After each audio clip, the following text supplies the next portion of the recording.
former UK ambassador to the United States, Sir Nigel Sheniwald. Sir Nigel, good morning. Good morning. Thanks for joining us. So we're talking there a little bit about how democracy might be tested to the core. If President Trump returns to the White House, presumably your old job, diplomacy, will be tested to the core. I mean, will we have seen anything like that in terms of the job that diplomats will have to try and keep the special relationship positive?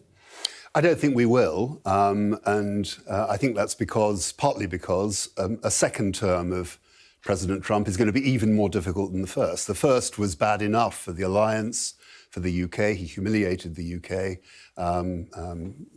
disregarded the importance of NATO and so on. But I think that the intervening years mean that this is going to be a sequel, and sequels are very often worse than the original film. So I think that he will be an unfettered second-term president. There'll be a lot of vengeful activity in the United States.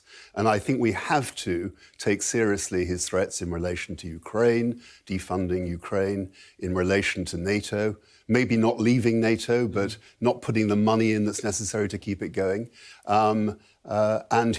The fundamental problem for any country trying to deal with the United States under Trump, whether it's an ally or whether it's an opponent, is the unpredictability and the huge personal vanity that goes into every decision. So this is a new type of president. It was in 2017, and it will be a supercharged Trump coming in if he gets the second wind of a re-election. You were ambassador 2007 to 2012, at the time we all think of as pretty positive UK-US relations. Were there, you don't have to go into the details, I'm sure you won't, but you're not one of these diplomats that now writes a book that tells all, but were there moments where the two leaders were furious with each other and you had to help put out the fires? No, I don't think furious, but there are always differences and always have been in UK-US relations. So differences is normal, but the sort of relationship which Trump had with his key allies was fundamentally different from, I think, any American president since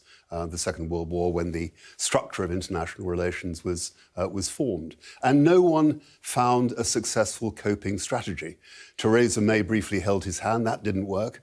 Macron tried the bromance, tried to woo Trump and be very friendly with him. That didn't work. The only one that worked ultimately was Angela Merkel's distancing from Trump and not getting her hands caught in the mangle of trying to appease him and not succeeding. And I think as the rest of the world looks on, what we're aghast at is that Trump is the favourite to win the nomination, is at the moment the favourite to win the presidency, despite everything that happened. So I think that as Western powers and international countries look at this, I think they don't have an obvious way of preparing for what will happen. There are things you can do. You can try and game what might happen on NATO. There are things you can do to limit the damage to some degree.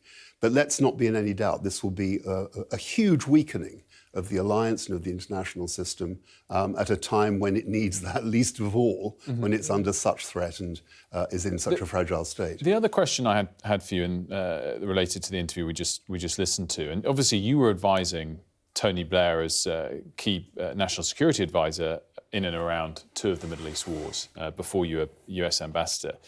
I mean, then the debate was, should we put boots on the ground? During Cameron's premiership, it was, should we do airstrikes? Today, the debate is, should we send money? I mean, what do you make of that? Are we quite weak today as a military nation? Or is it sensible that is the pinnacle of our debate? I think it's inevitable. I think there's been retrenchment both in America and in Britain and in most of the Western world as a result of the failure in Iraq and Afghanistan. They were failures for different reasons, and they've had a profound effect on public opinion. I think that's unavoidable.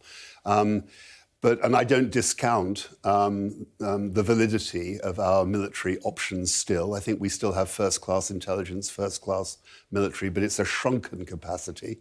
And what's lacking above all is the political will to use that if we need to. I'm not encouraging the use of it. I thought that Keir Starmer saying that he was going to act in a consensual way with the government and not get in the way of these tactical military decisions is absolutely the right one. No, I think that those capacities are still there.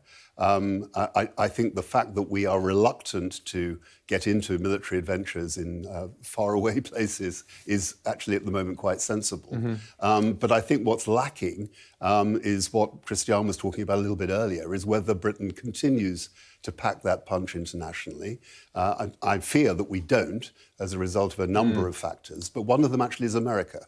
The country that is affected most when America's in trouble, when America is less potent, is the United Kingdom, because we spent so much of our history aligned with America, listening to their view of the world, supporting them when we can, that I think when America is unable to project its influence in the way that it wants to, it affects us, and we get caught in the cold blast of that. And that's what's happened in the last few years, and it's been reinforced by the weakening aspect of Brexit. So, Nigel, as ever, a pleasure to catch up. Thank you for joining us. Pleasure.